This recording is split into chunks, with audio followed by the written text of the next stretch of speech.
So what do you think, Millie? Do you like being home? We're eating cereal and getting cuddles. She got a haircut and she looks beautiful, if I do say so myself. So I'm gonna do a really quick video, and this one is going to be about how to check your child's oxygen saturation stats. Millie, mommy can see you. Yeah, I can see you. Okay, so when we came home for the first time with Millie, the IWK gave us an oxygen saturation monitor. This is really important to make sure, because of Millie's physiology and the way the blood mixes, that her oxygen saturation level stays within a very specific range. It can't be too low and it can't be too high. So they gave us a saturation monitor and they showed us how to use it, and then they sent us home with the understanding that we were to check Millie's saturations every day, which we still do. She's 14 months old and we do this every single day. And then we call the IWK Heart Center and we let them know how her sats were for the day. I may have to go get my baby. We'll talk about this more in a minute. First day at home with my munchkin.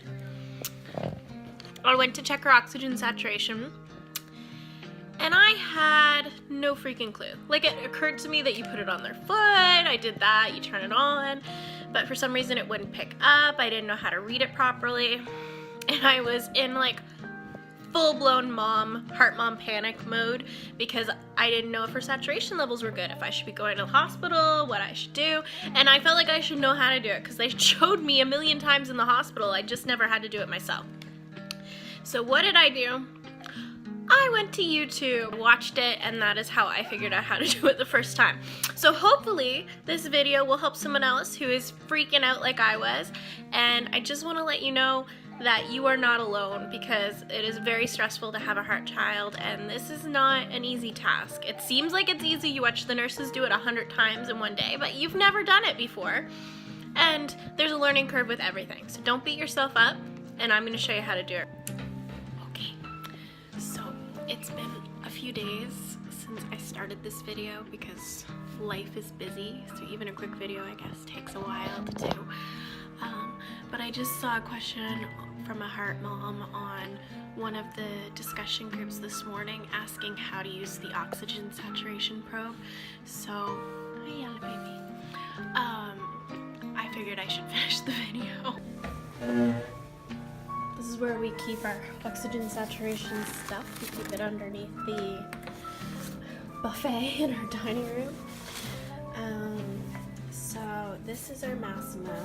The hospital gave it to us. It checks Millie's saturation levels as well as her heart rate. And we can set parameters and alarms on it, so we can leave it on her if we're worried. This is the probe that goes on your kid, and these take a beating. Millie likes to pull them off. If they're not working ever, sometimes a little alcohol swab over them makes them work.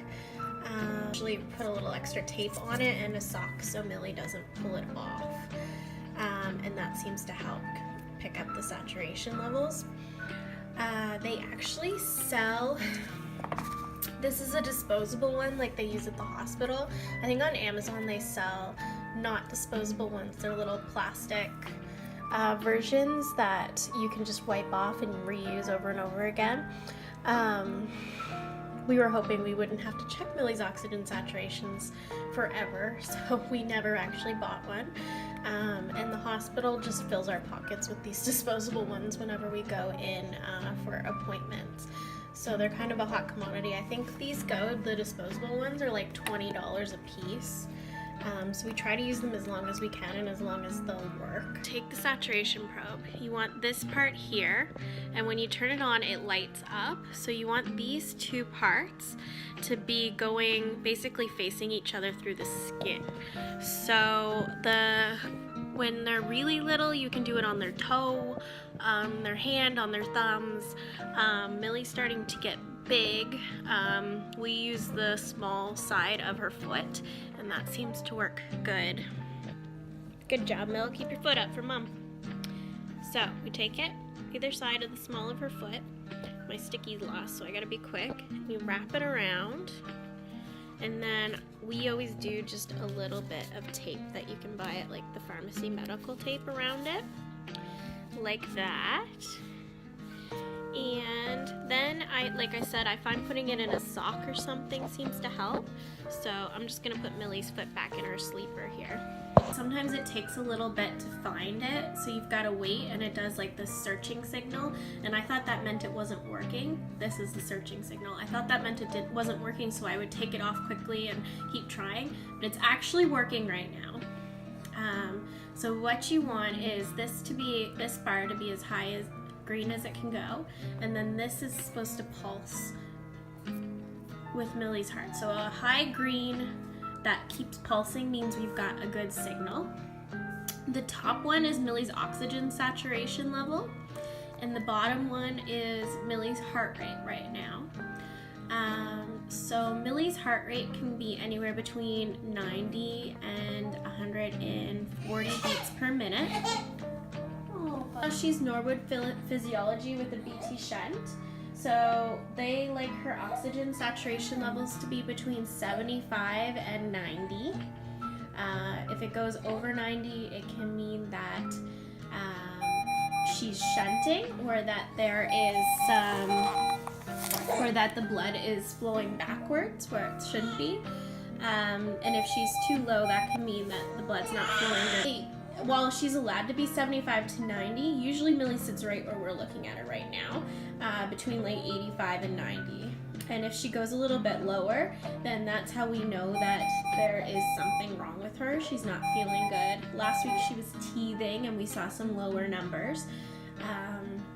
Right now she's cranking and crying, and if they cry and bear down, that can cause the blood to do weird things in their heart as well and cause her to desat. But as long as it's just for a couple seconds, it's okay. So I'm going to show you how to set the alarm parameters. Just set them for what you want for your child. So right now it's set for 85, saturation low, to go off. I'm actually going to set it to 75 because that's Millie's parameters. I don't bother setting a high usually because Millie doesn't go that high. And then this is to do with her heart rate. So you can set parameters on her heart rate as well. And then that way the alarm goes off if there's something wrong. So that's that. That's all there is to know. And I'm gonna go try and get my baby back to sleep because she's mad I woke her up.